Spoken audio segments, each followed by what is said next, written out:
বলা না সামনে। আচ্ছা, কি কইতে হবে? ফার্স্ট বলতেছি, এক্সপ্রেশন দাও হ্যাঁ। স্টুডিও নিয়া স্টুডিও সো আচ্ছা, কল্ড। এই স্টুডিও, এইটা যদি স্টুডিও হয় তাহলে অনেক কিছু আর কি। ঠিক আছে, যাই হোক, জাহিদ ভাই হচ্ছে এখানে লাইট আনছে একটা। ঠিক আছে, এরপরে হচ্ছে কিছু প্রপস আনছে। ঠিক আছে, আমরা জাহিদ ভাইকে নিয়ে আজকে আমরা সাংবাদিক সম্মেলন করতেছি, এনটিভি এখানে উপস্থিত আছে। ঠিক আছে, হ্যাঁ। সো আমরা যেটা হচ্ছে এখন করতে পারি কয়েকটা ব্যাপার। প্রথমত আমরা বর্তমান স্টেটমেন্ট, জাহিদের বর্তমান অবস্থা নিয়ে, এরপর হচ্ছে প্রেডিক্ট করতে পারি আমরা। দুইটা পার্টে হচ্ছে আজকের আমরা ডিসকাশনটা ডিভাইড করতে পারি।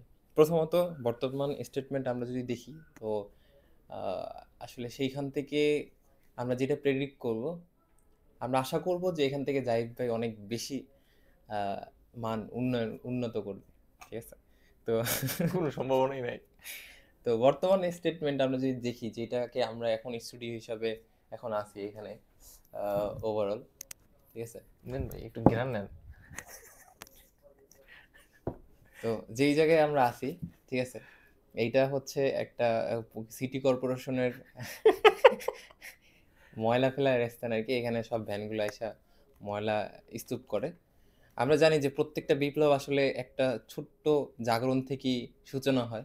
তো আমরা চিন্তা করি এই ময়লার স্তূপ থেকে একটা বৃহৎ বিপ্লবের সূচনা হবে। ঠিক আছে, এই হচ্ছে আমাদের আজকের স্টেটমেন্ট।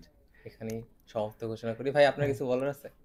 নাও তোমার জন্য রয়েছে সিক্স ডেজার্টের পক্ষ থেকে একটি বক্স হলো চকলেট, তোমার থ্যাংক ইউ, প্রিয় thank you, chocolate. Thank you, thank you. এখনই একটা খাই।